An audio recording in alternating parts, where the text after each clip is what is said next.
Buenas tardes a todos.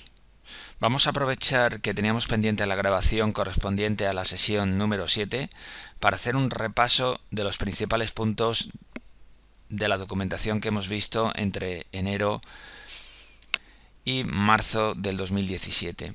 Esta grabación se está efectuando el día 16 de abril del 2017, por lo que los ejemplos que vamos a ver correspondientes al terminal de mercado son ejemplos donde se recoge todos los días hábiles de la Semana Santa. Bien, vamos a comenzar con esta reflexión con la que comenzábamos el seminario. Bien, ¿ha cambiado el comportamiento humano en los últimos 400 años en relación con los mercados? La verdad es que no. La ambición, la codicia, la avaricia, la euforia, el miedo y el pánico continúan vigentes y es lo que mueve los mercados. Nosotros operamos en los mercados no con la intención de principalmente no de cubrir riesgos, que hay operadores que efectivamente se limitan a cubrir riesgos, pero el cliente retail opera mayoritariamente y así como determinados hedge funds que toman riesgo direccional para obtener un rendimiento. Entonces hay una parte de los participantes en el mercado que no se dedican exclusivamente a cubrir riesgos, sino a tomar riesgo direccional, adoptar estrategias de retorno absoluto. Entonces, cuando estamos haciendo esto, es importante estudiar el pasado para observar que estas conductas se repiten una y otra vez y son las que alimentan y finalmente explosionan las burbujas, repitiéndose estas conductas a lo largo de los siglos. Por ejemplo, esta conducta de ambición, codicia, avaricia, euforia, miedo y pánico la observamos por primera vez en la tulipomanía de Holanda del siglo XVII. Bien, es importante resaltar que aunque el contexto tecnológico sea distinto en cada siglo, las conductas continúan siendo las mismas. Es muy parecido la misma conducta que observamos previamente a la Gran Depresión con la observada, por ejemplo, en la burbuja tecnológica de Internet en el año 2000 o la burbuja inmobiliaria que comenzó a estallar en el 2007 en Europa y en el 2006 en Estados Unidos. Por tanto, la historia se repite a sí mismo, o la historia, si no se repite a sí mismo, pero rima bastante. Aquí tenemos algunos de los ejemplos de burbujas, de crisis que se han repetido a lo largo de la historia. Le citaba antes la tulipomanía en 1636 en Holanda, que está citada en esta página web del gobierno norteamericano. Esa página web hace referencia a un informe que hizo el gobierno norteamericano, una comisión de investigación sobre los orígenes de la crisis financiera que vivió ese país entre el 2008 y 2009, que luego vamos a ver a continuación. Tenemos también la burbuja de la Compañía de los Mares del Sur, que también está citado en dicha comisión de investigación, para que vean ustedes que conductas que han tenido lugar hace 400 años o hace 300 años, pues continúan repitiéndose a lo largo de la historia y son citadas, por ejemplo, en este caso por el gobierno norteamericano. Aquí tenemos otros ejemplos: la crisis bancaria de 1907, la recesión de 1937, previamente a esto tuvimos los felices años 20 y el crash de 1929, el crash de 1987, otras burbujas inmobiliarias, porque previamente a la burbuja inmobiliaria que tuvimos en Estados Unidos y en Europa, pues ya habíamos vivido otras burbujas, por ejemplo en Finlandia, Noruega y Suecia, entre el año 85 y el año 89. Es decir, estos tipos de comportamientos en el mercado inmobiliario ya lo habíamos visto en otros países y habíamos visto incluso otra todavía peor, que era la burbuja bursátil inmobiliaria en Japón entre 1982 y 1990. En 1990 fue cuando estalló. Y como consecuencia de esto, el sector bancario se quedó gravemente afectado en los años siguientes. Luego tuvimos también otra burbuja bursátil inmobiliaria en Tailandia, en Malasia e Indonesia entre el año 92 y el año 97, y luego tuvimos la burbuja de Internet entre el año 95 y 2000, que fue cuando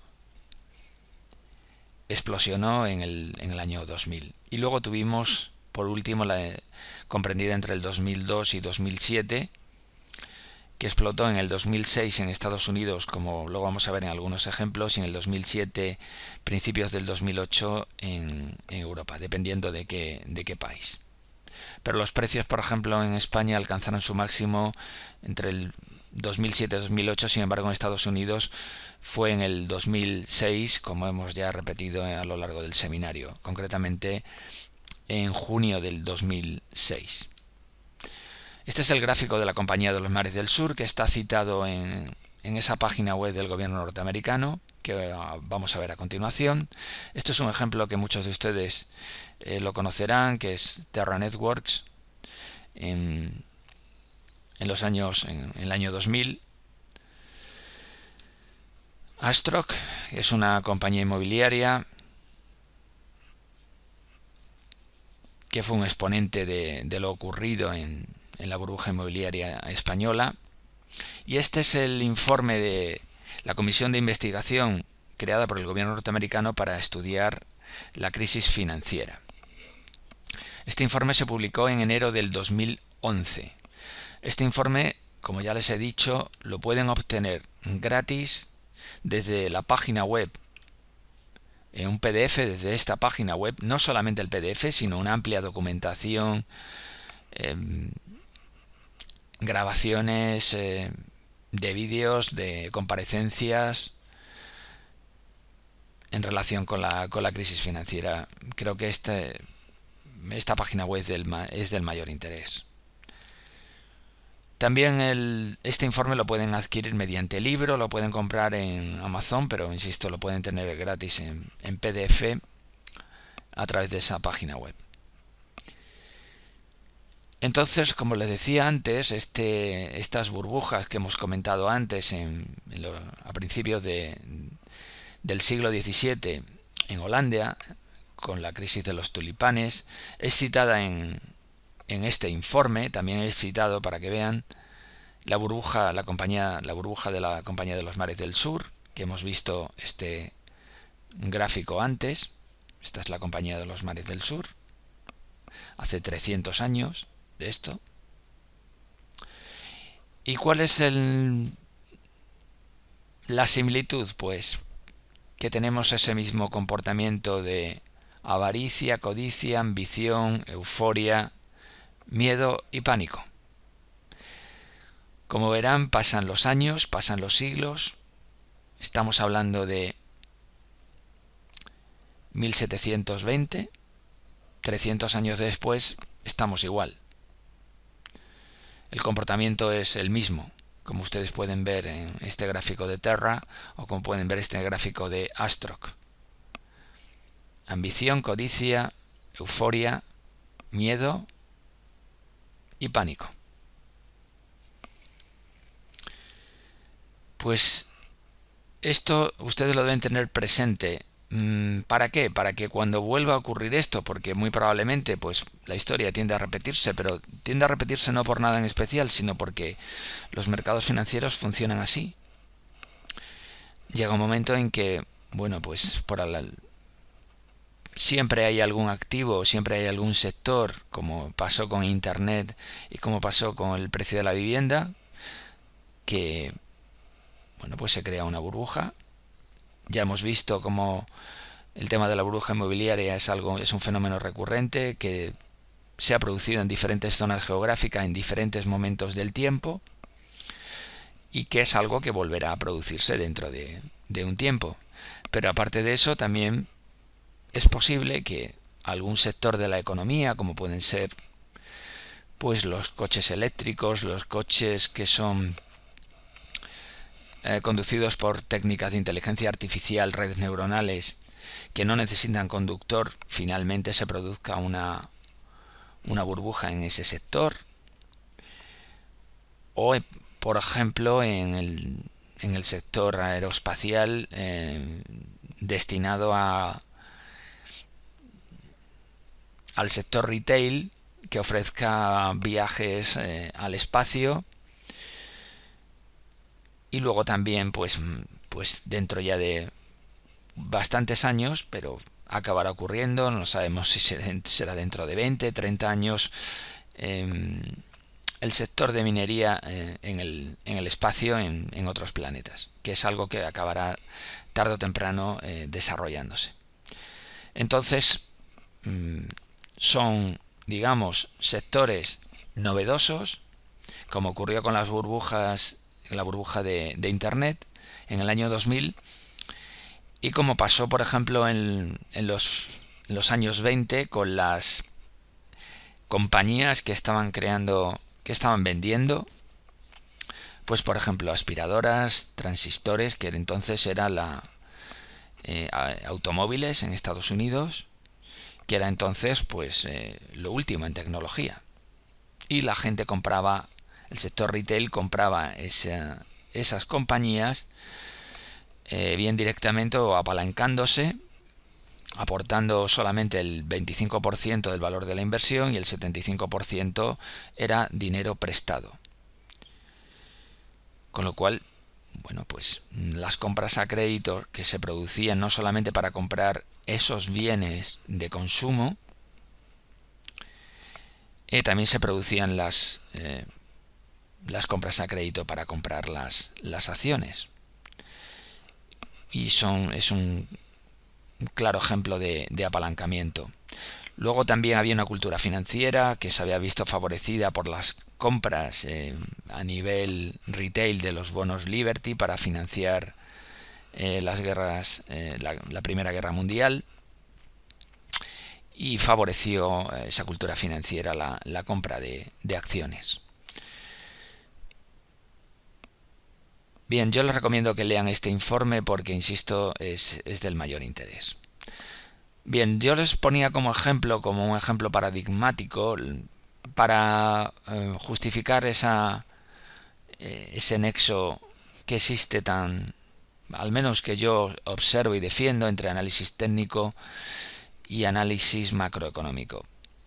Fíjense, ya operen ustedes como clientes particulares o como traders para una entidad financiera o para un hedge fund, ustedes tienen una limitación, y es los recursos son limitados. Y cuando hablo de recursos limitados, estamos hablando de que el stop loss que tienen ustedes asignados si operan para una entidad financiera es una cuantía limitada, no es ilimitada. Ustedes no le van a dejar que pierdan de manera ilimitada. Va a haber un stop loss trimestral, semestral y anual. Con lo cual, ustedes deben elegir muy bien el timing, el momento de entrada y de la salida de la posición, para evitar que su stop loss se ejecute, porque vamos a partir de la base que ustedes utilizan, porque es algo en lo que yo he insistido, un stop loss, porque ustedes ya conocen las consecuencias dramáticas que hemos visto, por ejemplo en el caso de Nick Leeson, en el caso del Banco Baring, como un solo trader fue capaz de quebrar una entidad financiera en el año 1995. Estoy hablando del trader de Singapur, Nick Leeson, que ya lo he comentado en distintas ocasiones. Yo les recomiendo que vean esa película y lean el libro que hay sobre su vida, porque ustedes, si tienen alguna mala tentación de operar sin stop loss, probablemente simplemente con que vean la película será suficiente. Bien, yo les comentaba este ejemplo porque es un ejemplo, además es un ejemplo real, que ilustra muy bien esa conjunción entre análisis técnico y análisis macroeconómico. Bien, pues nos encontrábamos el 15 de enero del 2008 Estamos muy pendientes de la macro, pero podemos estar muy pendientes de la macro y detectar esos riesgos bajistas, pero nosotros tenemos que elegir un momento, el momento óptimo o potencialmente óptimo donde iniciar una posición. ¿Por qué es tan importante el elegir ese momento óptimo? Porque si lo elegimos mal, el stop loss que tenemos nos va a saltar, porque lo que no podemos tener es un stop loss del 8%. Entonces nosotros en este caso, en el futuro del DAX, pues teníamos un stop loss máximo de un 2,5%, aunque para algunas posiciones teníamos un 1,78% de stop loss. Ya luego comentaremos, es algo que ya lo hemos visto a lo largo del seminario en distintas ocasiones, la disciplina que teníamos, y gracias a esa disciplina que mantuvimos en el 2008, nuestras pérdidas estaban limitadas, porque ustedes tengan la seguridad de que no pueden acertar en todas las posiciones, no pueden acertar, no todas las posiciones van a ser ganadoras. Tienen que tener muy interiorizado que va a haber posiciones perdedoras, porque no se puede acertar siempre. No busquen la perfección, porque no existe. Lo que podemos hacer es, va a haber operaciones en las que vamos a ganar y vamos a tratar de dejar correr los beneficios lo máximo posible en base a lo que estamos observando por análisis técnico y en base al análisis macroeconómico, y vamos a tratar de cerrar esas posiciones ganadoras con el mayor beneficio posible y cerrar las perdedoras con la menor pérdida posible, que es lo que hicimos en este caso. Entonces, cuando llegamos al 15 de enero del 2008 y veíamos que la macro cada vez se estaba deteriorando más, de hecho los primeros datos, fíjense que estábamos aquí prácticamente a principios, en enero del 2008, los primeros 15 días entre el 1 y el 15 de enero, bueno, pues los datos macros que salieron fueron negativos, y esta caída obedece a esos datos macro. Fíjense que aquí aparentemente tenemos un movimiento lateral, que no es un movimiento lateral, se está formando una figura de hombro cabeza a hombro, y fíjense que se estaba formando al final de un ciclo alcista donde podíamos contar en primer lugar un movimiento de una duración no de 15 días, sino que estábamos hablando de años, una tendencia alcista previa de varios años. En este caso estábamos hablando de prácticamente de casi 5 años. Estamos hablando de marzo del 2003, cuando estábamos aquí estábamos ya en enero del 2008, con lo cual teníamos 5 años prácticamente de tendencia alcista. Y luego, aparte de eso, te podíamos contar un movimiento alcista en 5 ondas. Onda 1 de subida, desde los mínimos de marzo del 2003, onda 1, una 2, una 3, una 4 y una 5. El máximo de esa onda 5 estábamos en niveles de... se produjo en niveles de junio-julio del 2007, donde podíamos observar también una figura de triple máximo y o hombro cabeza a hombro. ¿De acuerdo? Realmente es una figura de triple máximo y de hombro cabeza a hombro. ¿De acuerdo? Con lo cual, junto a esta figura de grado mayor que estábamos planteando y vigilando, pues estamos viendo que también en ese grado, en la zona de la cabeza, teníamos a su vez una figura de hombro cabeza a hombro o de triple máximo de grado inferior. Esto, recuerden que se llamaba geometría fractal, es decir, el mismo patrón se reproduce dentro de la misma figura, solamente que de grado inferior, de un tamaño inferior me refiero. ¿De acuerdo? Entonces, el día 15 de enero, al cierre de la sesión, tenemos esta sesión de amplio rango, tenemos la vulneración de este nivel de soporte, podemos observar aquí además una figura de doble máximo, y además tenemos esa figura de hombro cabeza a hombro que nos permite estimar un objetivo teórico mínimo de 3.555. Vemos que ese objetivo lo alcanza y lo rebasa ligeramente. Bien, yo les comento estas noticias que aparecen aquí de Alan Greenspan porque previamente a esta caída, Alan Greenspan, ya como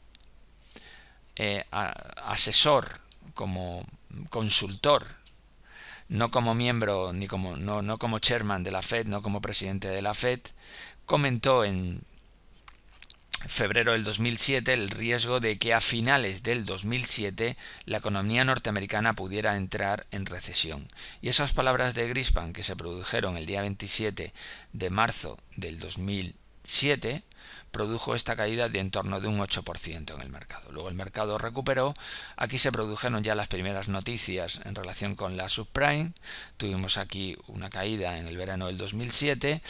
En esta caída del verano del 2007, recuerden que los non-farm payrolls, tanto en julio como en agosto, arrojaron niveles negativos, es decir, se destruyó empleo durante 2 meses consecutivos. Luego el mercado recuperó, también los payrolls volvieron a territorio positivo, pero recuerden que había otros indicadores que habían mostrado una tendencia negativa desde el punto de vista macro desde abril del 2006, algunos indicadores de empleo, ¿de acuerdo? Como luego veremos y recordaremos. Bien, aquí tenemos el precio de la vivienda en Estados Unidos, que comienza a caer en el 2006. ¿Y cuándo comienza a caer en el 2006? Pues desde junio del 2006. Y paralelamente, desde junio del 2006, lo que comenzó a subir fueron las ejecuciones hipotecarias, que ya hemos mencionado en múltiples ocasiones. Se llaman foreclosures. Es decir, si la gente no paga la hipoteca, pues le ejecutan la hipoteca y empiezan a subastar su vivienda. Es algo que se menciona en esta película, pero lo que no ocurre en esta película, y no lo he visto, es ellos están hablando del riesgo de adelantarse, ¿no? A los acontecimientos. Bien, pues lo que había que hacer era observar en qué momento el precio de la vivienda giraba. Y el precio de la vivienda empezó a girar, empezó a caer en junio del 2006. Y obviamente esto, el precio de ese punto de giro tenía que venir refrendado no solamente por una caída del precio de la vivienda, sino también en indicadores de empleo, porque lo que va a generar una caída del precio de la vivienda es que la gente no tenga empleo para poder pagar la vivienda. Entonces, el indicador que observamos junto al precio de la vivienda fueron, insisto, las ejecuciones hipotecarias. Es un dato de frecuencia trimestral y recoge el efecto que tiene el desempleo sobre la vivienda. Insisto, si la gente no puede pagar la vivienda, pues queda reflejado en las ejecuciones hipotecarias, porque le embargan la vivienda. Y luego vamos al tercer componente, que este componente es la génesis de esta subida y de esta caída en el precio de la vivienda, y es ¿cómo podemos ver que la gente está perdiendo el empleo? Pues por las peticiones semanales de subsidio de desempleo. ¿Y cuándo comienzan a crecer? Pues desde abril del 2006. Es decir, fíjense que empieza, este mínimo se alcanza en abril del 2006. Y cuando empieza a caer el precio de la vivienda es en junio, como consecuencia de el incremento de las ejecuciones hipotecarias. Vemos que a partir de abril del 2006 se inicia una tendencia creciente en las peticiones semanales de subsidio de desempleo. Gente que está perdiendo el trabajo, pues está pidiendo subsidio de desempleo, solicitando subsidio de desempleo al gobierno. Fíjense el salto que hay a partir de septiembre del 2007, la velocidad que adquiere este indicador. La linealidad en los últimos meses entre septiembre y diciembre, que es llamativa. Si bien se había incrementado paulatinamente, incluso aquí había corregido parcialmente esa senda de crecimiento, pero vemos como a partir de mayo del 2007 vuelve a crecer y a partir de septiembre del 2007 los crecimientos son todavía, se incrementa entre septiembre y diciembre un 9,61%. Y este dato es de frecuencia semanal. Se publica cada jueves a las 2:30 hora española. Y es un termómetro de la salud del mercado laboral sin esperar al dato mensual, porque siempre esperar al dato mensual pues supone un inconveniente porque tenemos que estar esperando a un dato que se publica una vez al mes. ¿De acuerdo? Fíjense que aquí poníamos ya los tres indicadores: el precio de la vivienda cayendo, ejecuciones hipotecarias subiendo, y vemos como introducimos un nuevo dato que hemos comentado antes, que es las nóminas no agrícolas. Este histograma en verde pone de manifiesto la creación neta de empleo cuando estamos por encima del eje cero, es decir, esto significa creación neta de empleo cada mes, porque esto recoge un mes, cada barra, cada histograma corresponde a un mes. Vemos como esa creación neta de empleo desde el 2005 va reduciéndose cada vez más. Fíjense, como ya he comentado antes, que en julio-agosto del 2007, fíjense cómo ya en junio-julio del 2007 ya el precio de la vivienda había registrado ya una caída bastante obvia, y cómo a partir de enero del 2008 pues esa tendencia se va acentuando muchísimo más hasta alcanzarse niveles de destrucción de empleo por encima de los 800.000 puestos de trabajo en un solo mes, en el peor momento de la crisis. Fue a comienzos del 2009. En este histograma, cuando estamos por debajo de cero, no es que haya creación neta, es destrucción neta de empleo, es decir, perder 800.000 puestos de trabajo en un solo mes. Luego a partir de este nivel, que era marzo, si no recuerdo mal, marzo del 2009, fue destruyéndose cada vez menos empleo hasta que finalmente entró en tasas de crecimiento positivo, y luego ya se ha mantenido en tasas de crecimiento positivo. Y como consecuencia de eso llega un momento en que las ejecuciones hipotecarias pues se estabilizan y empiezan a descender de nuevo hasta el 2016, que es este gráfico. Y esa tendencia se mantiene ahora mismo en el momento actual, que estamos hablando a 16 de abril del 2017. Fíjense en este gráfico en color morado cómo a finales del 2007 este gráfico en color morado son las peticiones semanales de subsidio de desempleo, solamente que un gráfico mensual en vez de semanal, porque todo el resto de indicadores que ven aquí están puestos en base mensual, con lo cual lo hemos convertido en mensual, ¿de acuerdo? Pero recuerden que este dato lo tenemos cada semana. Y vemos como a partir del finales del 2007 como este indicador supera el máximo anterior, y vemos que el mínimo lo registramos a principios, concretamente en el mes de abril, como hemos comentado antes, en abril del 2006. Recuerden también cómo la creación neta de empleo iba reduciéndose también cada vez más hasta alcanzar en primera instancia 2 meses en negativo, y luego esa tendencia se hizo bien patente, esa tendencia de destrucción de empleo, desde los primeros meses del 2008 hasta marzo del 2009. Nada que ver con la situación actual ni con la situación que empezó ya a revertirse desde finales del 2009, comienzos del 2010. Bien, hay otro, esto está comentado posteriormente en otro ejemplo incluso más detallado, donde utilizamos todas estas series. Este gráfico que ven en color rojo corresponde a la tasa de desempleo,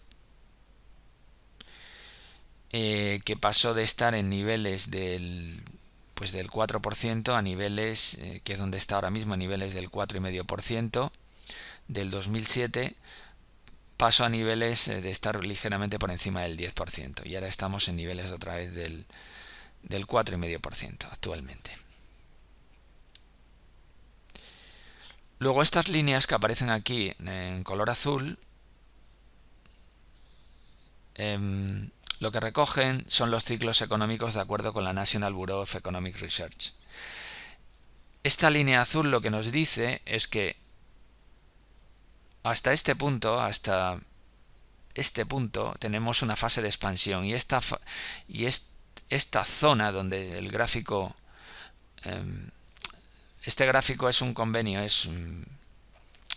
lo representa así Bloomberg. 0 es fase de expansión, 1 es fase de recesión, ¿de acuerdo?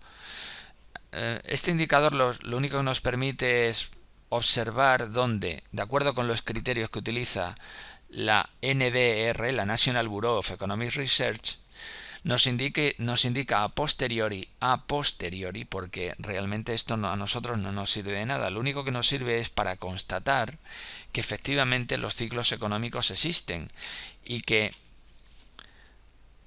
hay fases de expansión, fases de recesión, y lo que tenemos que tratar como traders es identificar estos cambios utilizando análisis técnico y análisis macroeconómico.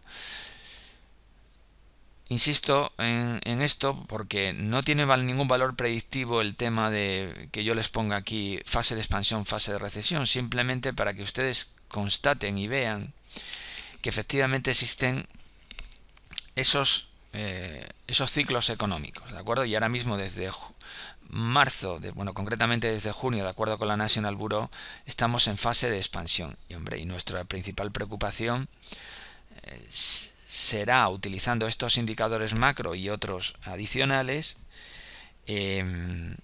tratar de detectar cuándo se va a producir el próximo cambio del ciclo económico, porque obviamente pues generará una caída en mayor o menor medida de la renta variable.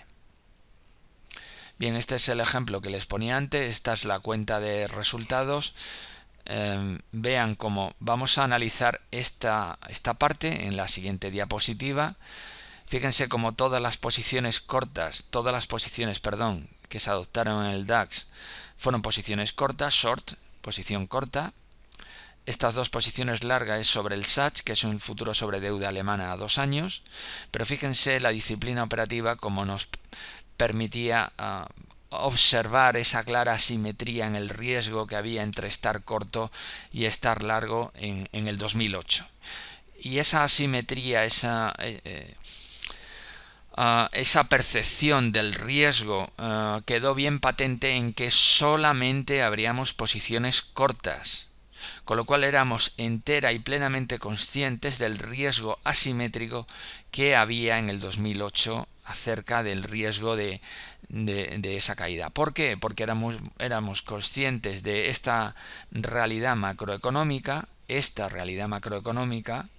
precio de la vivienda cayendo desde junio de 2006. Fíjense que cuando llegamos a la caída, cuando adoptamos la posición corta justamente en donde está esta línea azul, ya los indicadores macros se habían deteriorado en cierta medida. Los datos de empleo con las peticiones semanales, los payrolls cayendo, la tasa de desempleo subiendo, y la bolsa estamos iniciando la caída. Fíjense cómo el precio de la vivienda cae mucho antes que la bolsa. La bolsa finalmente cae, pero más tarde. Fíjense cómo el precio de la vivienda comienza a caer en enero del 2006. Perdón, en junio del 2006. Pero la bolsa no cae. Esta línea naranja, el SP500, el índice SP500 es la bolsa americana, no comienza a caer prácticamente hasta enero del 2008. Con lo cual era importante observar la macro por un lado y el análisis técnico por otro. Fíjense que la renta variable europea, a pesar de que el mercado inmobiliario norteamericano empezó a caer en junio del 2006, la bolsa europea todavía hacemos nuevos máximos en junio-julio del 2007 y prácticamente a principios de enero del 2008 estamos muy cerca de los máximos. Y esta caída que registró el mercado, insisto, el origen, la génesis de esta caída estaba en los datos macros que vimos muy negativos en los primeros 15 días del 2008. Y ahora vamos a ver un análisis detallado de este P&L. Aparte de estar solamente cortos en renta variable, solo cortos, vendidos, ¿de acuerdo? Fíjense que cuando en la primera operación capturamos un 15,07%, eso supuso una cuantía, una sola operación de 431.000 euros. La siguiente operación fue un 6,91, 63.000 euros. Pero fíjense que cuando perdemos, lo que perdemos es una cuantía reducida, es decir, el mercado no perdemos un 6,91 ni un 15, perdemos un 1,71, 1,64, 1,71, 1,74, ganamos un 7,14, un 4,07. Fíjense como no perdemos un 4,07, ganamos un 4,07. Todas las posiciones perdedoras están en color rojo y vemos que son pues cuantías que nada tiene que ver como a las cuantías que cuando cerramos una posición en beneficio pues son mucho más elevadas. Fíjense que no hay ninguna operación por encima del 2,23%. Esto significa que hay una contención de las pérdidas, que los stop loss están ubicados donde tienen que estar y que hay una estrategia. Y por otro lado, ustedes también se darán cuenta de un detalle. Fíjense que hay muchas operaciones que curiosamente terminan con un 0% de beneficio. Bueno, pues esto es así porque, como ya les he comentado en varias ocasiones, una vez que teníamos la posición en beneficios, protegíamos la posición a precio de entrada, es decir, dejábamos correr la posición y fíjense, aquí por ejemplo hemos tenido posiciones con un 6,68, con un 5,01 que finalmente, fíjense que en términos de dinero hubiesen sido pues unos 88.000 euros de lucro cesante, es decir, de beneficio no capturado, porque finalmente pues el mercado lo hemos dejado correr, pero finalmente el mercado ha vuelto a nuestro precio de entrada. Por alguna razón observábamos riesgo de que el mercado pudiera caer algo más, pero finalmente esa caída adicional no se produjo, pero en todo caso no incurrimos en pérdidas. Dejamos de ganar 88.000 euros, que bueno, pues es una cuantía importante.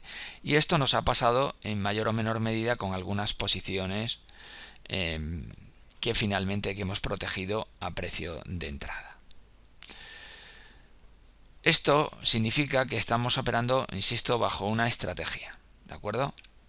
Lo primero de todo, operar a favor de tendencia, ninguna posición larga, ninguna, porque éramos muy conscientes del riesgo asimétrico, del riesgo por análisis técnico de que el mercado podía caer y finalmente cayó. Fíjense que en el 2008 cayó un 50,44% el índice DAX. Y como decía Emilio Botín, lo que no son cuentas son cuentos. Entonces esto demuestra que efectivamente, combinando análisis técnico con análisis macroeconómico, se pueden hacer muy bien las cosas. Pero estas cosas no fueron improvisadas. Fue fruto de una estrategia diseñada ex ante. No improvisábamos durante la sesión. Las operaciones estaban pensadas del día anterior. Es cierto que en algún momento durante la sesión, por un dato macro, es cierto que las cosas pueden cambiar por un dato macro, por cualquier otro evento de mercado no programado, por cualquier otra circunstancia.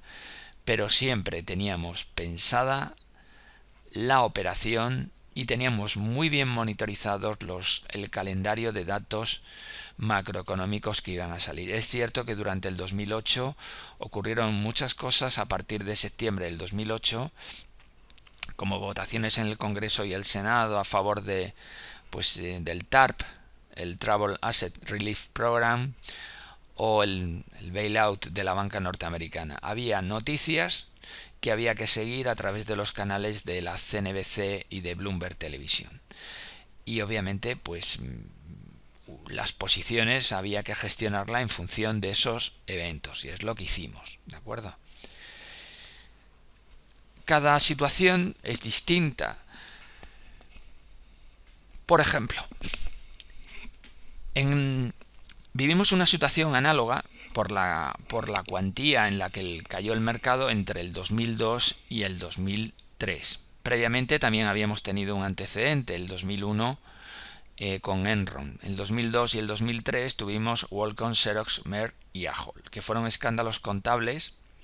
Estos escándalos contables donde estas empresas pues mintieron sobre su contabilidad, y de hecho el gobierno norteamericano, en la mitad de la caída, cuando ya hemos caído un 25%, sacó la ley Sarbanes-Oxley, la Sarbanes-Oxley Act, el 30 de julio del 2002, para dar seguridad al mercado y para, bueno, decir al mercado, bueno, aquellos gestores de estas empresas que sean cogidos mintiendo en los estados contables van a ir a la cárcel, ¿de acuerdo? Entonces se introducía en el mercado una medida disuasoria muy fuerte para que, bueno, pues los estados contables reflejaran la imagen fiel del patrimonio y no estuvieran manipulados como ocurrió con Enron, o como ocurrió posteriormente con estas empresas, Qualcomm, Xerox, Merck y Ahold, finalmente en febrero del 2003. Fíjense, les comentaba también la importancia de utilizar análisis técnico. De hecho, en la famosa certificación que goza de gran prestigio, el CFA, para el primer examen, el primer ejercicio, en la parte de análisis técnico, está mencionado el caso de Enron como un ejemplo también paradigmático de figura, como la figura de hombro cabeza a hombro que observada en Enron nos permitía detectar un potencial riesgo bajista, o nos permitía detectar que algo no iba bien en el valor, ¿de acuerdo? Entonces, gracias a la detección de esta figura de hombro cabeza a hombro bajista, sobre todo cuando teníamos esta subida vertical acumulada en el último tramo, y también había una subida importante previamente a este tramo, con lo cual era, digamos, la detección de este patrón un elemento a tener en cuenta. Pero, como ya les he dicho en muchas ocasiones, cuando uno está haciendo seguimiento de valores, no solamente tiene que limitarse a seguir análisis técnico, no. De la misma manera que cuando estamos operando en futuros, ustedes tienen que... Porque cuando estamos operando en futuros, realmente estamos operando sobre un índice, entonces estamos operando sobre un mercado.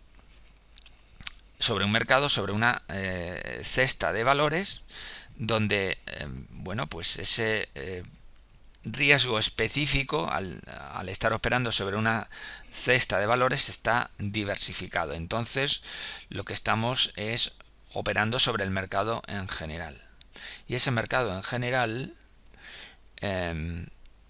lo que tenemos que estar pendiente, más que de las noticias de valores concretos que efectivamente sí que pueden afectar puntualmente si tiene un gran peso dentro de los índices, pero debemos sobre todo centrarnos en el tema macroeconómico. Pero cuando estamos operando en valores, como puede ser Enron, no solamente tenemos que estar prestando al tema análisis técnico, que es importante, tenemos que prestar atención a otras cosas que están pasando en la compañía. Por ejemplo, bueno, esto ya les comento que hay un documental excepcional, Enron, The Smartest Guys in the Room. Es un documental muy bueno sobre lo que ocurrió con Enron. Fíjense, cuando uno está pendiente de una compañía, tiene que estar pendiente de todo lo que ocurre con esa compañía, todo lo que dicen y hacen los gestores. Es importante estar muy pendiente del equipo gestor, de si ese equipo gestor infunde confianza o no infunde confianza. Entonces, en la revista Fortune, Bethany McLean, que es una persona, actualmente es una periodista que colabora con Reuters.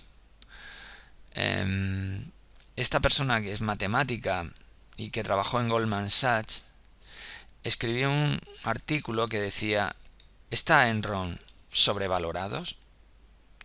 Y comentan que sus estados contables eran casi impenetrables.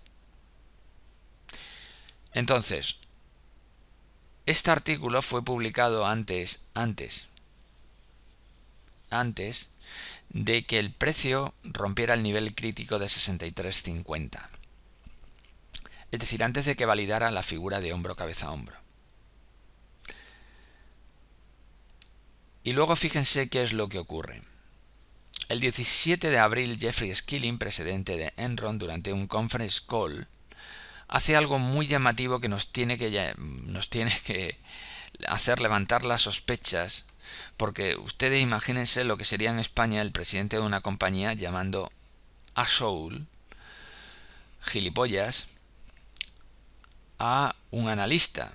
Eso indicaría que esta persona, como poco, aparte de que de que efectivamente es una persona mal educada y de que no sabe guardar las formas, lo que pone de manifiesto es que esta persona ha perdido los nervios. Y si una persona pierde los nervios es porque algo está ocurriendo, algo oscuro está ocurriendo. Entonces esto ocurrió el 17 de abril del 2001. Esta fue el diálogo. Dice: ¿sois la única entidad financiera? Le pregunta al analista Jeffrey Skilling en ese conference call. Dice: ¿sois la única institución financiera que no produce un balance o estado de cash flows con sus ganancias? Y Jeffrey Skilling tartamudea y dice: you, well, you, thank you very much, we appreciate. Nosotros te lo agradecemos, a Shaul. Y le llama a Shaul. Con lo cual esto es algo que tenemos que tener pendiente, tenemos que tener en cuenta. Digamos, lo que quiero decir es que si estamos operando en compañías, aparte de vigilar los estados contables, tenemos que vigilar las manifestaciones un poco, digamos, fuera de tono que puedan efectuar en una junta general de accionistas o en cualquier otro contexto el presidente de la compañía. Y aquí era evidente que algo raro pasaba, porque insultar a un analista, y esto, digamos, no es nada frecuente y es algo que nos tiene que poner en alerta y llamar la atención. Bien, esto, fíjense, para que vean lo importante que es esta caída del 50% que tuvo lugar entre abril del 2002 y marzo del 2003, un 50%, esta caída que ven aquí, esta caída, el driver del mercado, fue los escándalos contables post-Enron. Enron fue en el 2001, WorldCom, Xerox, Merck y Ahold fue en el 2002 y WorldCom, Xerox, Merck en el 2002 y Ahold en el 2003, y la ley Sarbanes-Oxley se aprobó aquí, en la mitad de la caída, en julio del 2002. Fíjense, esta caída no vino alimentada por el tema macro. La macro se estaba deteriorando, pero no en una medida lo suficientemente grave como para generar esta caída. La caída del mercado tuvo lugar por el driver del mercado fueron estos escándalos contables post-Enron. En una serie diaria vemos el gráfico por ejemplo, del índice de DAX en marzo del 2002. Vemos una figura de hombro cabeza hombro bajista que la valida, el mercado recupera, vemos como esta subida no llega a invalidar la figura de hombro cabeza hombro porque el hombro derecho no es superado en un cierre, que sería el punto donde ya abandonaríamos esta figura de hombro cabeza hombro. Luego fíjense que después de esta caída aparece una figura de hombro cabeza hombro como figura de continuación de movimiento bajista, y luego aparecen otras dos figuras de hombro cabeza hombro como figura de continuación de movimiento bajista. Y es en el mes de julio, donde se aprueba la ley Sarbanes-Oxley. Fíjense, entre este punto y este hay un 50%. De marzo a marzo, en un año, marzo 2002, marzo 2003. Luego es importante también estar observando algunos patrones. Este gráfico, por ejemplo, está en escala logarítmica. Si ponemos este gráfico en escala logarítmica, esta serie diaria del índice DAX, podremos observar que hay una cuña descendente, que si hemos estudiado los patrones podremos reconocer que es una potencial figura de cambio de tendencia cuando el lado superior de la cuña resulte vulnerado en un cierre diario, y eso tiene lugar aquí en abril del 2003. Además tenemos una figura de hombro cabeza hombro invertido, y además en esta zona si miramos los volúmenes, no sé si lo tengo recogido en posteriores diapositivas, pero los volúmenes eran concordantes, es decir, en estas sesiones de subida el volumen era elevado y en estas sesiones de caída el volumen era reducido, y el volumen volvía a incrementarse en estas sesiones de subida. Creo que lo tengo en un ejemplo posterior. Fíjense la importancia de detectar esta cuña descendente como final de movimiento bajista. Fíjense el ciclo alcista en 5 ondas que dio lugar en los 5 años siguientes. Fíjense también el triángulo simétrico que estaba describiendo Ahold en el 2003, febrero del 2003.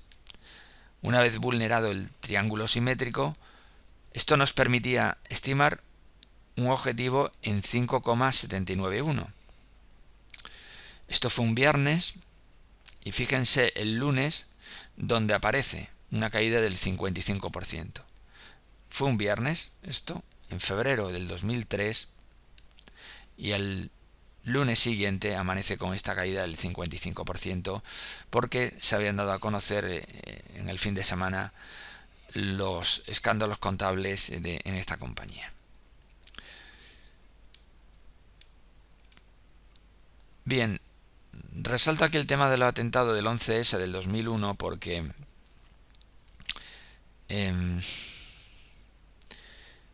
estamos hablando de esta sesión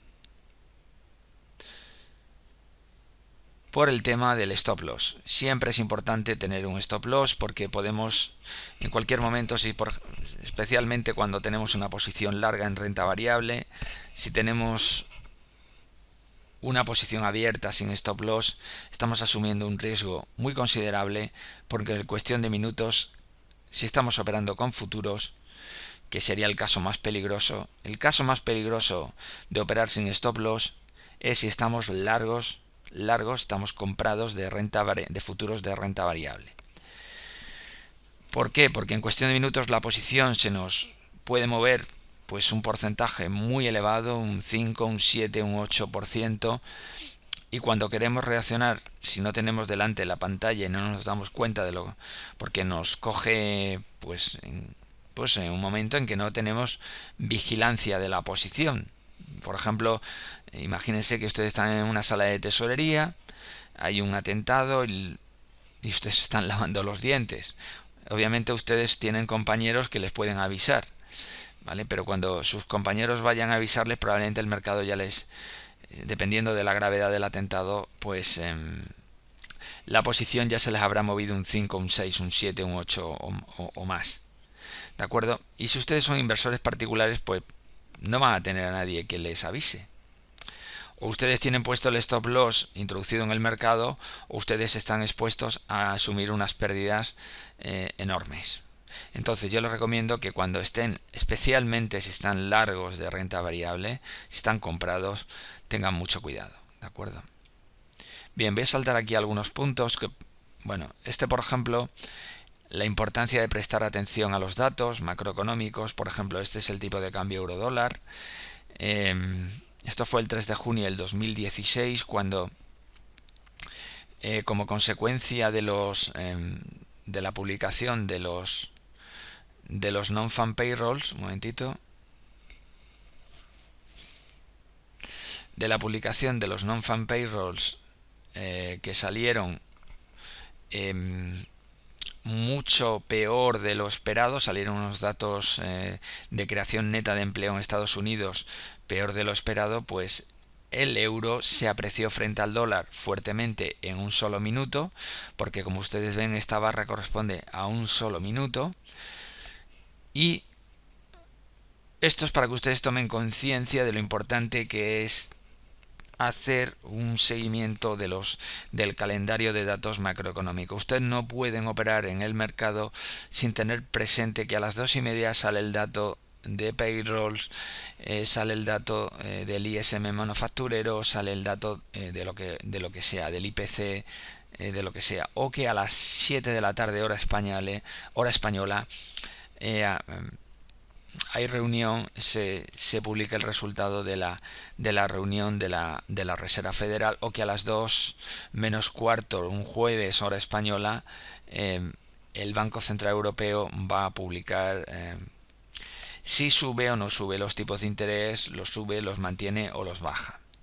Y que a las 2:30 hora española de ese mismo jueves, donde ha habido reunión del ECB, hay rueda de prensa del Banco Central Europeo, donde aparece Mario Draghi comentando todos aquellos aspectos que él considera oportuno, y luego le formulan una serie de preguntas la prensa especializada. Esto es publicado por Bloomberg Televisión, por la CNBC, incluso por el canal 24 horas de televisión española, que lo publica con una traducción simultánea en español. También la propia página web del ECB publica en directo dicha comparecencia del presidente del Banco Central Europeo. Bien, lo digo para que tomen conciencia de que es importante, de que ustedes no pueden operar en cualquier momento sin haber consultado previamente los indicadores económicos, porque se pueden encontrar con un caso como este. Fíjense ustedes, si no son conscientes que a las 2:30 hora española, el viernes 3 de junio, y están operando en el tipo de cambio euro-dólar y se ponen cortos, imagínense el movimiento que sufren no solamente en un minuto de signo contrario, sino que en los minutos siguientes y en las horas siguientes, fíjense la deriva que coge el mercado. Como consecuencia, el dato se mueve 700 pips en un solo minuto, pero es que fíjense que hay una deriva alcista posterior de 1200 pips hasta las 4 de la tarde, ¿de acuerdo? Por tanto, es muy importante la monitorización de los datos macroeconómicos.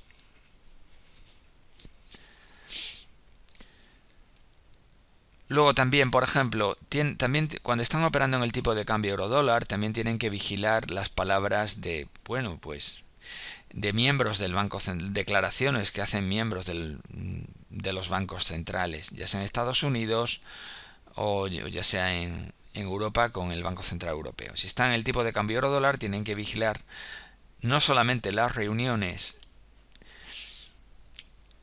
de ambos bancos centrales, de la Reserva Federal, que es el Banco Central estadounidense, sino también del Banco Central Europeo. Y luego también, por ejemplo, en este caso con el 26 de julio del 2012, las palabras que pronunció Mario Draghi en Londres. Estas palabras las estaba pronunciando fuera del Banco Central Europeo. Era una conferencia para inversores en Londres, donde dijo su famoso discurso de, así es como comenzaba: "The ECB is ready to do whatever it takes to preserve the euro, and believe me, it will be enough". El Banco Central Europeo está preparado para hacer todo lo que sea necesario para preservar el euro. Y créanme, and believe me, será suficiente. Como consecuencia de esas palabras, lo que estaba diciendo es, miren, la renta variable eh, las divisas están cotizando algo que no va a ser real, y es que hay riesgo de desintegración del euro, que entonces lo había, ¿vale?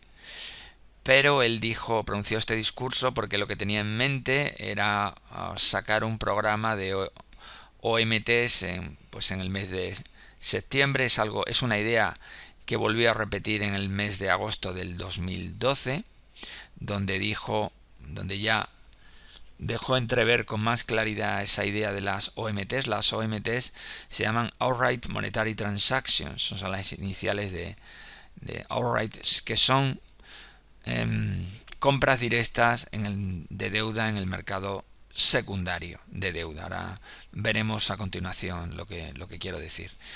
Pues estas palabras de Mario Draghi cambiaron, como ven, la dirección del euro durante un tiempo. Cambiaron la dirección en los mercados de deuda. Fíjense este color lila, como la rentabilidad del 10 años español estaba aproximadamente en el 7,60 y pasó del 7,60 a estar en el 1,05 en el 2015. Incluso, bueno, pues ha estado en niveles inferiores recientemente. Y luego también esas mismas palabras cambió también la dirección de la renta variable española, que estábamos haciendo mínimos, y desde sus palabras pues generó un cambio de dirección en los mercados, ¿de acuerdo? Porque entonces en este contexto pues había riesgos no solamente de desintegración del euro, sino también pues había el riesgo, digamos, bancario se había trasladado al riesgo soberano, porque en España tenía en esos momentos graves problemas, especialmente centrados en una entidad financiera cuyo nombre no voy a mencionar, pero es del todo conocido, ¿de acuerdo? Entonces había una serie de problemas y de dudas con el sistema financiero español. Y finalmente, con sus palabras, pues provocó ese cambio de dirección. Por eso es importante hacer el seguimiento no solamente de las reuniones, sino también de las declaraciones. Aquí comento una serie de temas de política monetaria que lo voy a pasar. Estos temas también los voy a pasar, y vamos a ver ahora los principales patrones que tenemos. Los que tienen una, digamos, mayor importancia, que yo encuentro una gran utilidad en estos patrones. Son los candlestick, son los gráficos japoneses, la teoría de las ondas de Elliot. Esto fue una teoría que data de los años 30 en Estados Unidos, de un señor que se llama Ralph Nelson Elliot, que tiene cierto interés, porque bueno, la utilidad ya la hemos visto en ese ejemplo de la renta variable europea comprendida entre marzo del 2003 y enero del 2008, para observar ese ciclo alcista en 5 ondas, y como en la onda 5 además luego podíamos observar una figura de hombro cabeza a hombro. Digamos que es importante tenerlo en cuenta para el puzzle que queremos montar entre análisis técnico y análisis macro. Es importante. Digamos que es un síntoma más.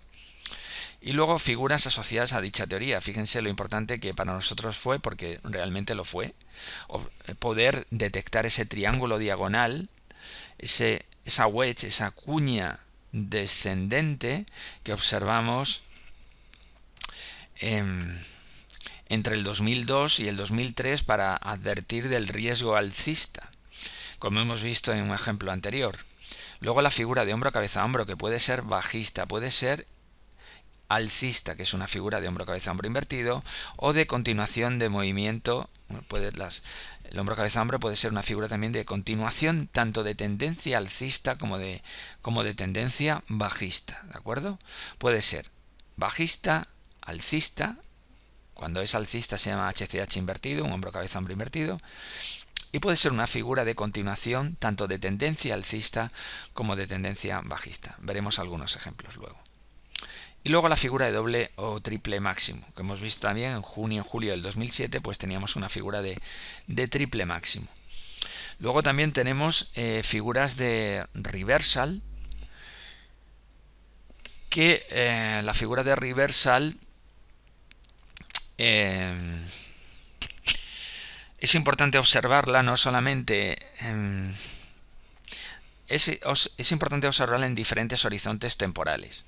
La vamos a mirar también cuando hacemos análisis intradía, en un gráfico de 60 minutos sobre todo, en gráfico diario, en gráfico semanal y gráfico mensual. Es importante observarla en distintos horizontes temporales. Y vamos a ver. Luego también tenemos la figura de un outside day, que es más que un reversal. Ya lo veremos luego en los ejemplos, la figura de inside bar y la figura de broadening. Y luego los triángulos. Los triángulos veremos algunos ejemplos. Y luego las figuras de flags y pennants. Y luego también hay otro patrón que lo hemos visto para la serie mensual del gráfico del SP500, la figura de alternancia, tendencia, lateralidad, tendencia. De hecho, vamos a ver un ejemplo real, hemos hecho seguimiento de este ejemplo, una figura de doble mínimo. Vamos a ver esa figura de doble mínimo en el caso del IBEX 35. Recuerden que esta figura la hemos estado comentando a lo largo del seminario, esta figura de doble mínimo comprendida entre febrero del 2016 y el mínimo de junio del 2016 correspondiente al Brexit. Y luego tenemos a partir de la sesión del día 16 de diciembre del 2016 tenemos esta figura de doble mínimo validada y que nos permite estimar un objetivo teórico mínimo situado en 10.980. Adicionalmente, desde el momento en que tenemos también un cierre superior a este canal alcista, como tuvimos, estoy refiriendo este canal, en esta sesión tuvimos el día 23 de marzo, tuvimos un cierre superior. Entonces lo que podemos hacer es un desdoblamiento de canal. Y por desdoblamiento de canal, el mercado podría continuar subiendo en los próximos meses hacia niveles incluso de 11.745.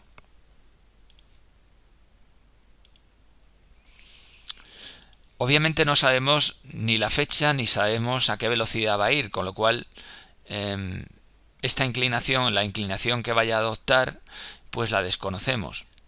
Como proxy podemos utilizar, como algo aproximado, podemos utilizar esta inclinación que ha registrado el mercado, utilizando esta línea a modo de recta de regresión. Podemos hacerlo. ¿De acuerdo? Y esto nos permitiría estimar un objetivo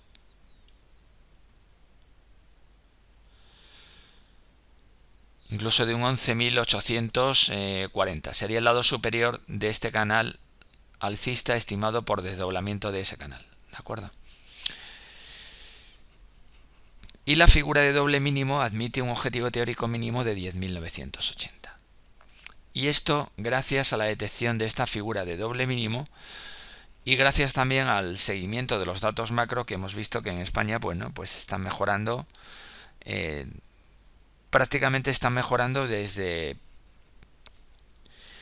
mediados del 2013, que fue cuando la tasa de desempleo alcanzó su máximo y que se ha ido reduciendo paulatinamente.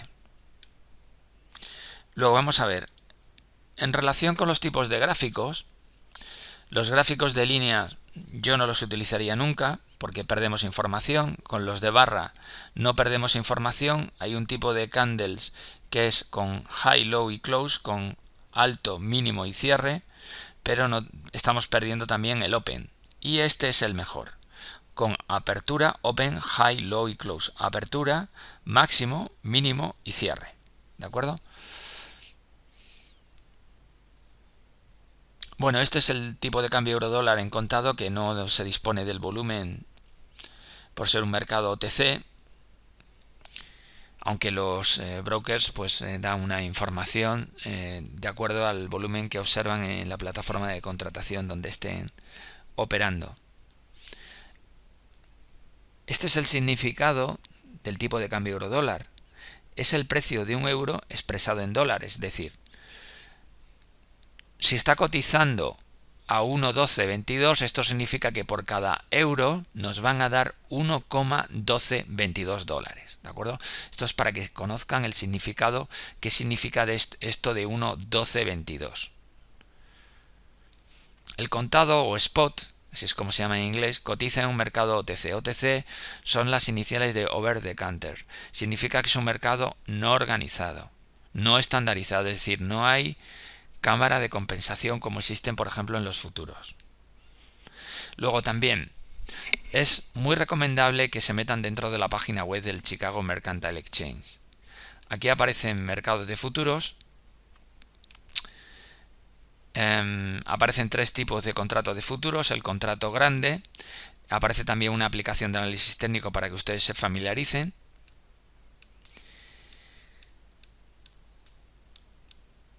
Estos son los vencimientos que hay, que son marzo, junio, septiembre y diciembre. Y cada vencimiento está representado por una letra. Marzo es H, junio M, septiembre es U y diciembre es Z.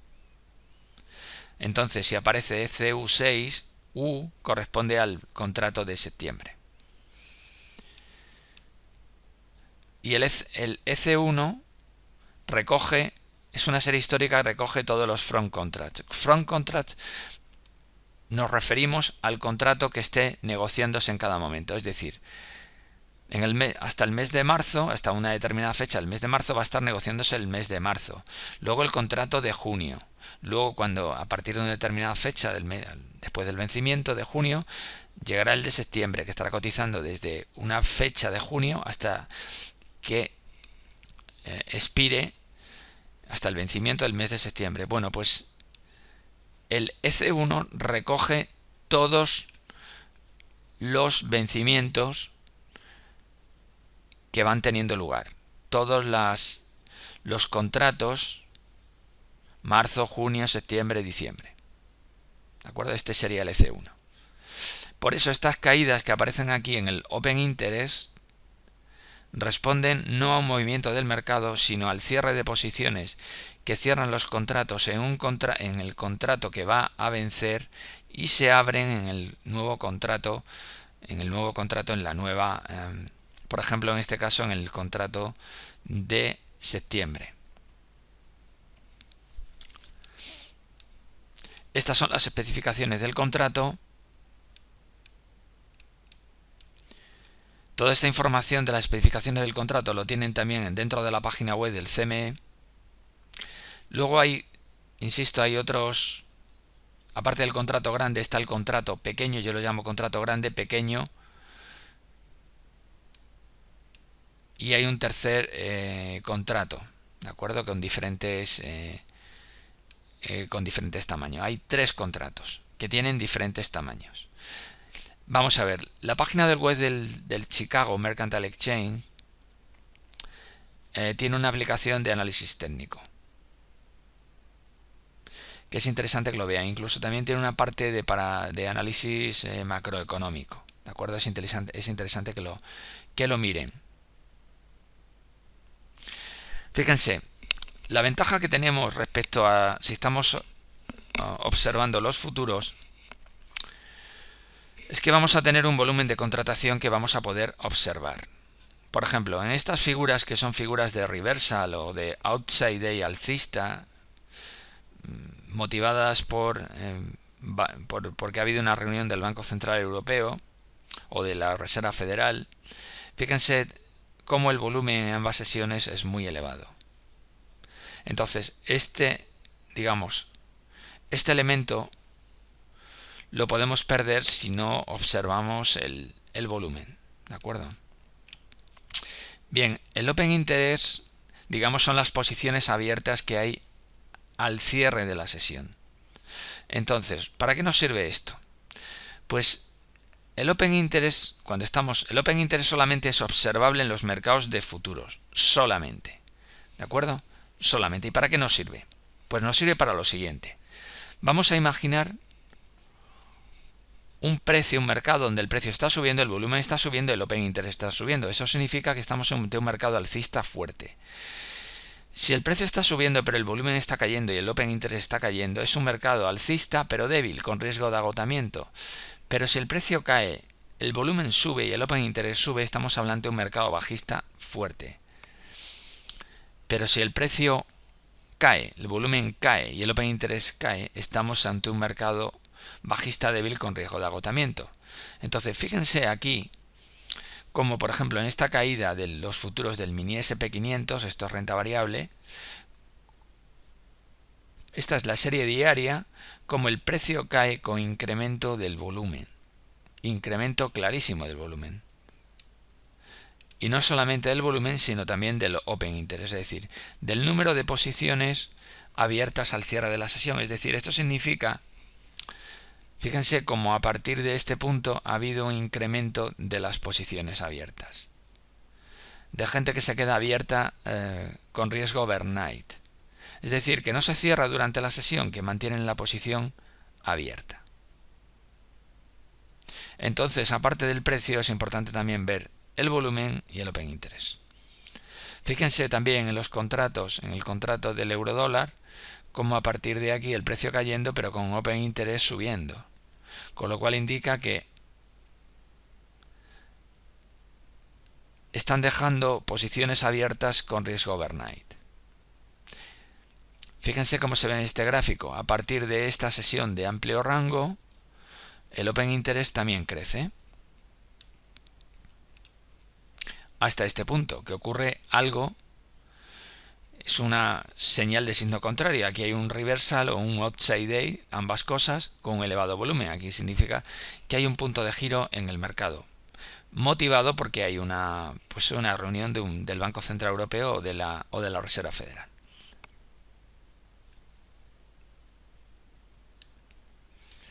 Bien, estos son otros ejemplos, incluso por ejemplo en el caso del boom, aquí vemos también precio cayendo con volumen incrementándose y también con el Open Interest subiendo.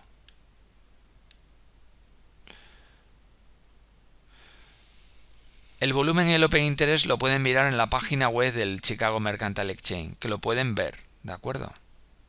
Lo pueden ver. Aquí está.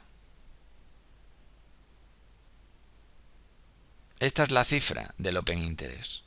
Aquí. ¿De acuerdo?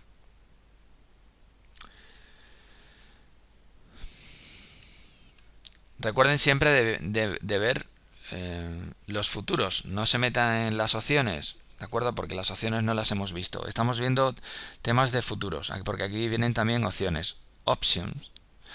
Ustedes ven aquí este histograma que aparece volumen de los futuros y esto que aparece, este histograma en esta parte en rojo son opciones. Aquí no es algo, las opciones no las hemos visto, ¿de acuerdo?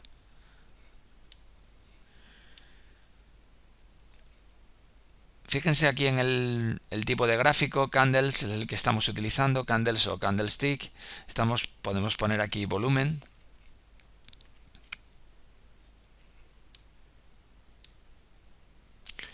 En 60 minutos, en 1 minuto, en 5 minutos, dentro del...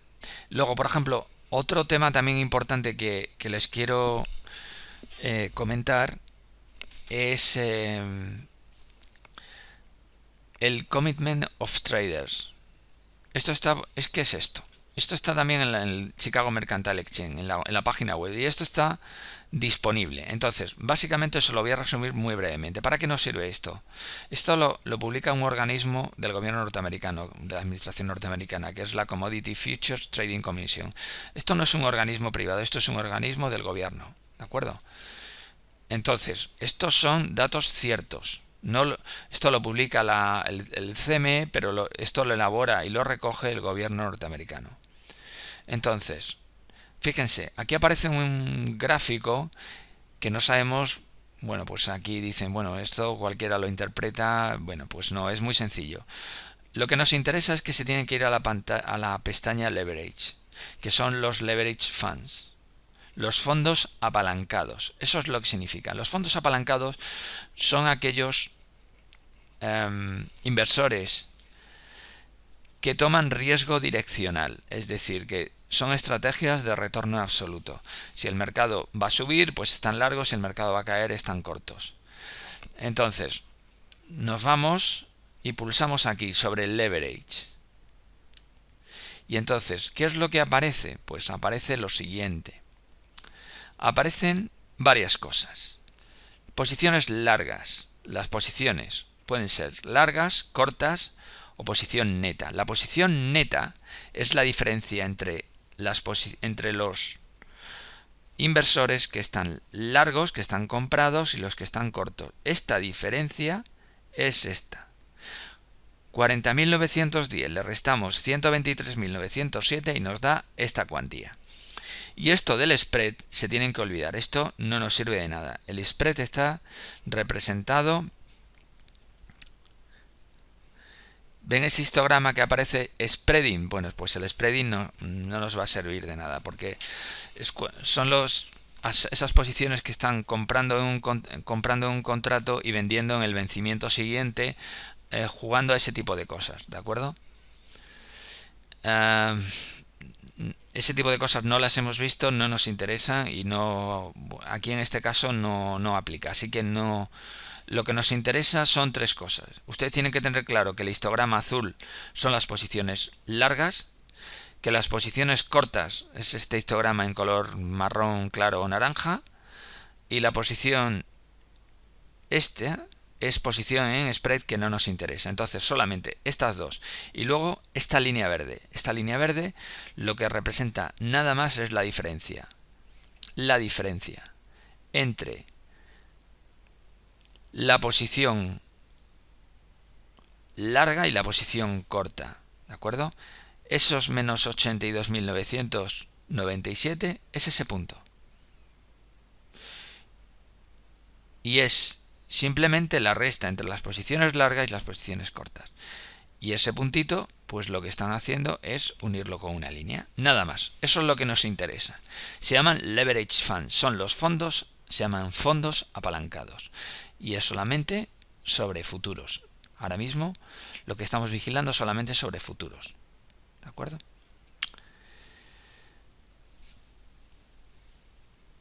Luego también nos están diciendo el porcentaje del Open Interest.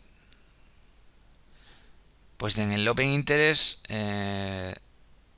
fíjense que las posiciones cortas representan el 34% del Open Interest. Bueno, esto podemos mirarlo también. Aquí es el número de traders que están cortos, los que están largos y los que están jugando al spread, que esto no nos interesa. Pero vemos cómo el número de traders que están cortos es mayor al superior que están largos. ¿De acuerdo? Pero lo que nos interesa sobre todo es la posición neta. Entonces la posición neta es corta. Es decir, obviamente vemos que el número de posiciones cortas es superior a las posiciones largas. Y eso es lo que nos tenemos que fijar. Y esa línea verde va a seguir una evolución muy similar a la que siga el precio. Muy, muy similar. Entonces, ¿para qué nos sirve esto? Pues les voy a poner un ejemplo. Fíjense, esta línea verde y este es el tipo de cambio euro-dólar. Fíjense cómo desde mayo del 2014 hay una fuerte caída de la posición neta, que pasa de estar larga a estar corta. ¿Por qué? Porque hubo un cambio sustancial exactamente en esta fecha. El mercado cayó un 25 desde esta fecha. Y es porque en esa reunión, ahora lo vamos a ver, aquí les digo lo que son los leverage funds, ¿de acuerdo? Ya se lo he comentado brevemente. Esto es el mismo dato, solamente que lo tengo puesto en Bloomberg. Esta línea verde es la misma línea que ustedes han visto sobre el gráfico del CME, es lo mismo. Y la línea blanca es la cotización del eurodólar. Como verán, hay una fuerte correlación entre lo que es la propia cotización del eurodólar y la posición neta de los leverage funds. ¿De acuerdo? De todas maneras, estoy resumiendo esto, pero esto está aquí muy bien contado para que ustedes lo... Digo, no muy bien contado, está contado de manera minuciosa para que ustedes lo puedan entender sin que yo esté ahora mismo aquí explicándoselo, ¿de acuerdo? Lo puedan entender luego en su casa tranquilamente. Fíjense, en el periodo de tiempo entre mediados del 2013 y mayo del 2014, la posición neta de los leverage funds la posición neta era larga, pero como consecuencia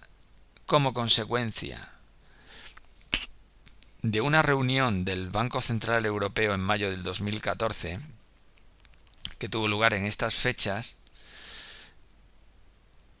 esto originó dicha reunión una caída muy fuerte del tipo de cambio euro-dólar. El euro se depreció frente al dólar porque de alguna manera anunció, ahora lo veremos, un quantitative easing, ¿de acuerdo? Y entonces eso es algo que eso suponía reducción de los tipos de interés en la eurozona y eso se tradujo en una caída del euro frente al dólar, ¿de acuerdo?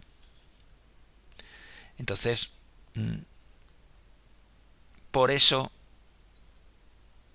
estos señores, los leverage funds, se dieron la vuelta y en vez de estar largos, este histograma en naranja es estar largo, pasaron de estar largo, tener posición neta larga, a partir de mayo del 2014 a estar posición neta corta. Y esta posición neta corta todavía permanece en el momento actual. ¿De acuerdo? Además, fíjense que en esa reunión del 8 de mayo del 2014, para que vean ustedes que esto es un puzzle, aquí lo que tenemos es un reversal, pero aparte del reversal con un elevado volumen, lo que tenemos es un outside day bajista. Es decir, es más que un reversal day bajista. Por eso es importante observar también los patrones, ver lo que ha hecho el precio. Porque una vez que ese reversal en la siguiente sesión pierda el mínimo, tenemos al menos 2 sesiones de caída. Como ven ustedes, esta posición, este histograma en amarillo era posición neta larga. Pero las cosas cambian. Esta posición neta es publicada una vez a la semana. Se publica el viernes a las 9:30 de la noche, hora española. Y lo publica también esa misma hora la página web del CME. ¿De acuerdo? Lo actualizan. Insisto, es un dato que recoge la Commodity Futures Trading Commission, porque los operadores que operan en futuros tienen que digamos aportar esa información al gobierno norteamericano, ¿de acuerdo? Entonces, fíjense, el Consejo de Gobierno del BCE es unánime en su acuerdo de utilizar también medidas, instrumentos no convencionales dentro de su mandato. En order to, ¿para qué? Con la intención, para luchar de manera efectiva contra los riesgos de un periodo prolongado de excesivamente largo de baja inflación. Dice, como yo ya he dicho muchas veces, el tipo de cambio, el eurodólar, no es un objetivo de política monetaria, pero es un motivo serio de preocupación para nuestro objetivo de estabilidad de precios. Y por tanto, esta preocupación deberá ser, digamos, tenida en cuenta. ¿De acuerdo? Es decir, nosotros no vamos a intervenir sobre el tipo de cambio, lo que vamos a establecer es una serie de medidas de política monetaria no convencionales, como efectivamente hizo, pero aquí es muy importante porque lo dejó entrever. Que lo iba a hacer, vamos, lo dejó entrever. Lo dijo aquí clarísimamente. Las medidas no convencionales de política monetaria, si las medidas convencionales son subir y bajar tipos, las medidas no convencionales son, pues por ejemplo, las compras directas en los mercados de deuda, o en otros, el programa de compras de activos que finalmente puso en marcha, ¿de acuerdo? Pero este fue la primera vez que lo dijo. Y fíjense cómo el mercado efectivamente lo interpretó clarísimamente. Y fíjense cómo a partir de esa reunión los leverage funds que estaban largos pasaron a tener posición corta neta, incrementándose durante toda la caída, ¿de acuerdo? Porque era muy importante lo que había dicho aquí Mario Draghi. Y de hecho, esta casita que representa aquí, que lo pone Bloomberg, representa que ha habido una reunión del Banco Central Europeo en esa sesión, ¿de acuerdo? Igual que aquí, igual que aquí, igual que aquí, igual que en estas sesiones que aparece esa casita encima.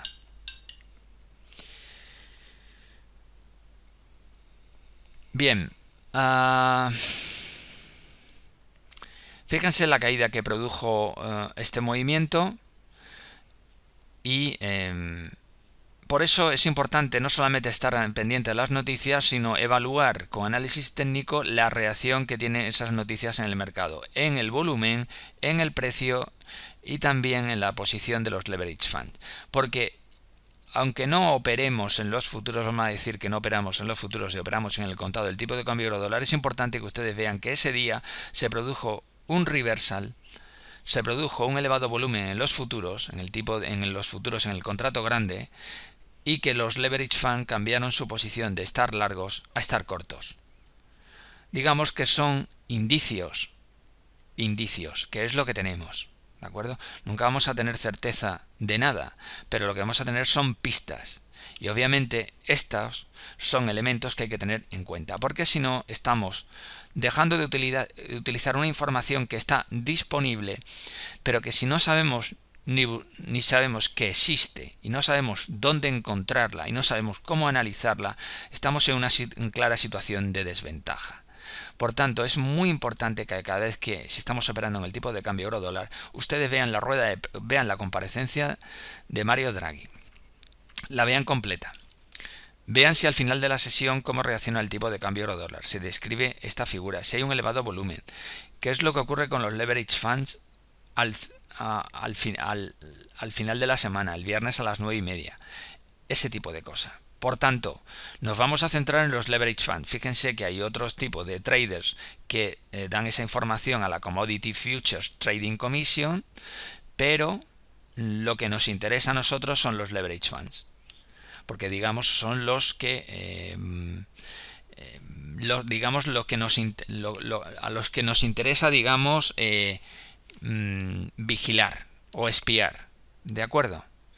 Bien, pues nada, muchísimas gracias y espero verles pronto en un próximo seminario. Muchísimas gracias a todos, ha sido un placer.